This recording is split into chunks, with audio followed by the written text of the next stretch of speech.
Bienvenue pour cette exploration. Aujourd'hui, on va se pencher sur des documents assez intéressants. Hmm. Ils décrivent une offre de formation continue.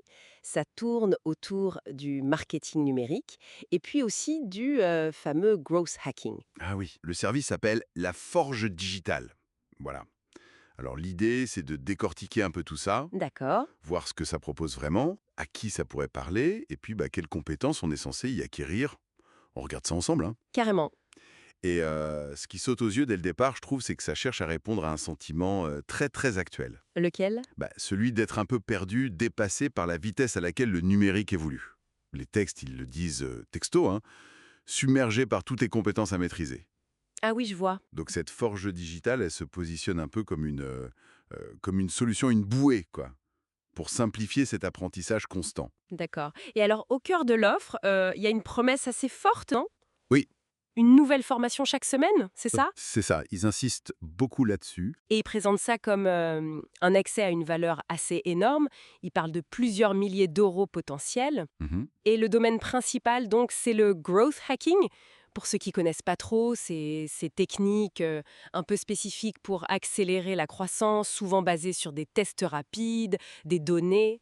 Oui, des méthodes parfois un peu non conventionnelles, disons, pour faire grandir une boîte rapidement. Exactement. Et qui donnent ces formations alors? Ah, alors là, ils mettent en avant des noms assez connus dans le milieu web francophone. Comme Aurélien Hamaker, le créateur de System.io, forcément, mais aussi et comme French Touch, Pierre Elliott, Valentin Chambreau, D'accord. et même un groupe appelé les Growth Hackers.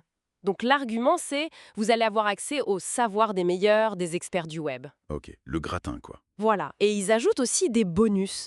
C'est pas très clair ce que c'est, il y a juste des symboles d'argent à côté. Classique, pour attirer l'œil. C'est ça, une approche marketing assez directe. Mais ce qui est peut-être plus intéressant au-delà des noms, c'est le modèle en fait. C'est-à-dire. C'est un abonnement.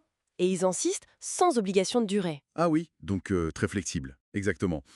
Ça colle bien à cette idée de formation continue, à la demande.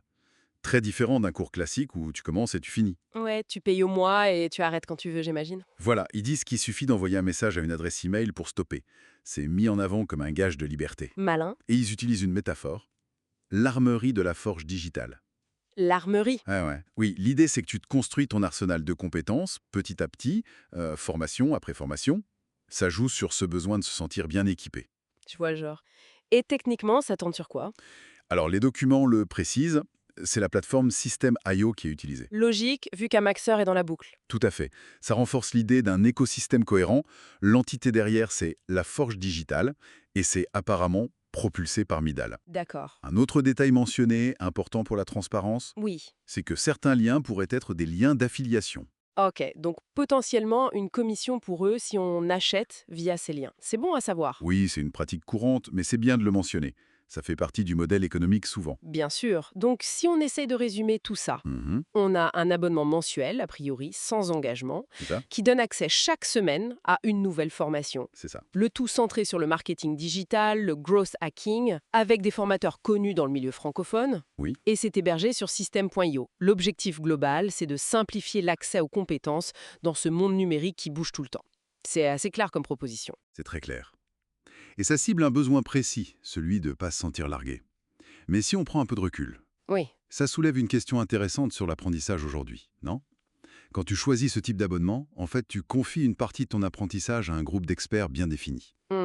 Tu suis leur ligne, en quelque sorte? Voilà. Alors, quelle est la force de ça?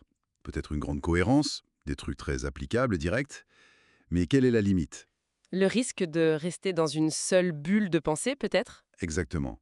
Est-ce qu'on ne passe pas à côté d'autres approches, d'autres visions du marketing digital, en se concentrant sur un seul écosystème, même s'il est présenté comme très performant?